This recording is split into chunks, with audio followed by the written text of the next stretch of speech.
Is this the moment to reform gun laws? You know, it's easy to go to politics. But it's important. It's at the heart of the issue. I get that that's where the media likes to go. No, it's not. It's where many of the people we've talked to here like to go. The proposals from Democrats in the media, inevitably, when some violent psychopath murders people. A violent psychopath who's able to get a weapon so easily. 18-year-old with 2 AR-15s. If you want to stop violent crime, the proposals the Democrats have, none of them would have stopped this. But why does this only happen in your country? I really think that's what many people around the world they cannot fathom. Why only in America? Why is this American exceptionalism so awful? You know, I'm sorry you think American exceptionalism is awful. I think this aspect of it. You got your political agenda. No, it's honestly, God love you. Senator, it's not. I just want to understand why you do not think that guns are the problem. Why is this just an American problem? Well, it is just an American problem, sir.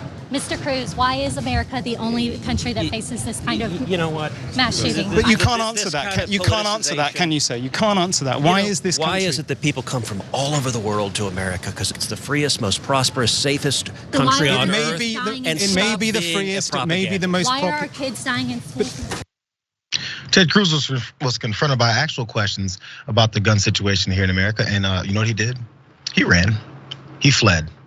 Ted Cruz fled because he can't take actual answers. And then when he dodges and moves around and goes political, media, political, propaganda, same stuff that they always say. When someone actually challenges them and says, you can't answer that question, can you? Why is it I hear that question only in a British guy's voice every time? You can't answer that question, can you, sir?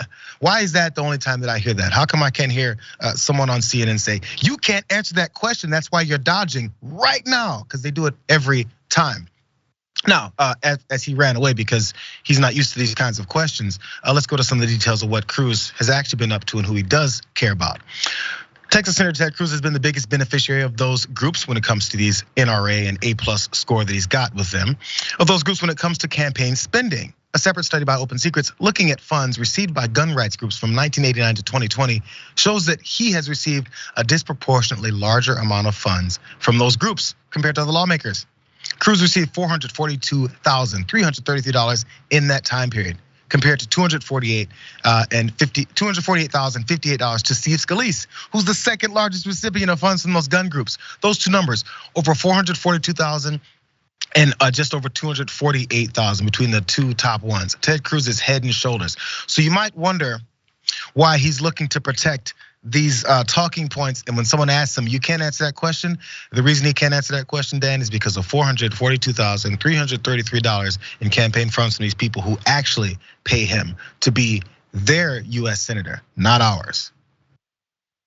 Why is it that, yeah, you answered and asked such a great question there. Why is it that we don't have more English journalists interviewing Republicans in the United States? Because every single time, like I always think back to that classic Andrew Neil versus Ben Shapiro moment, where Ben Shapiro was a fish out of water and didn't understand that he was talking to one of the most conservative people in the country, and started accusing him of being a leftist. He was playing his usual games of rhetorical, I'm gonna accuse you of this, I'm gonna do all of that, and it wasn't working on him because this is someone from a different media environment asking you tough questions. And Ted Cruz is used to being able to play off of this media sentiment that exists in all parts of the world, exists in England as well.